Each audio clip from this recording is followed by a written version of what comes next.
Sin is delicious. Dangerously delicious, depressingly delicious, desperately delicious, devastatingly delicious. It sounds better than reggae, smells better than scented candles, and tastes better than buzi choma. We've all tasted it. Might have been served in gold cutlery on high tables or in a dingy club, in blankets in the dead of night or in a parking lot in the CBD, in CFO's offices or art cafes, on altars in churches or in dark chaotic dens, in the pages of the brain or in the reality of action.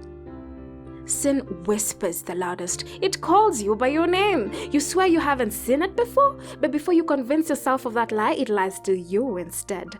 You're never too young for it to grow on you, neither too old for it to use you. It welcomes you with open arms each time you come back.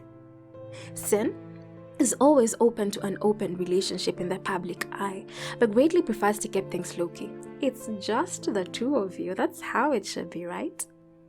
You see sin with someone else and the relationship looks better or worse than yours with sin.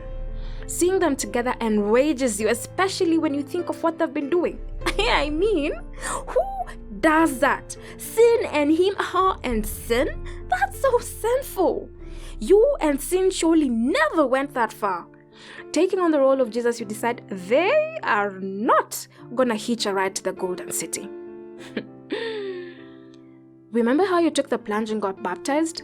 You felt like God's favorite child. I know.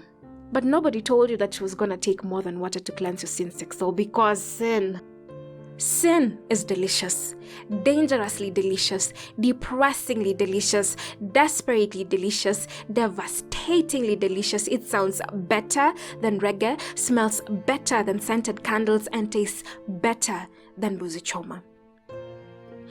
I'm talking about what you do when no one's watching or even with company. You religiously condemn it in some circles and defend it in others by use of hypothetical constructions that end with the consolation that we are mere mortals who must sin. Surely our Creator knows that, right?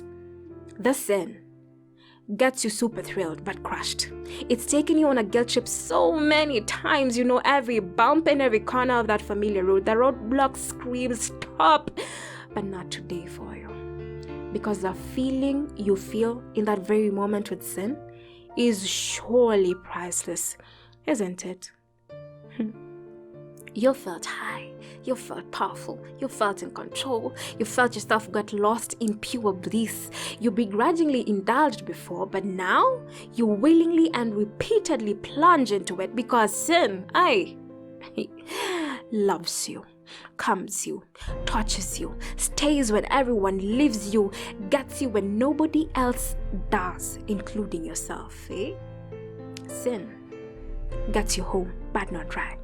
You know the laws that follow the highs. You've hit them and hit them hard. Laws dressed in losses that remind you of the laws that you decided to ignore. Or maybe you didn't. Maybe you went out but you feel trapped. Maybe you hate yourself for loving the sin you're supposed to hate. Maybe you're tired of the feelings of anxiety and despair you walk around with behind your bright smile.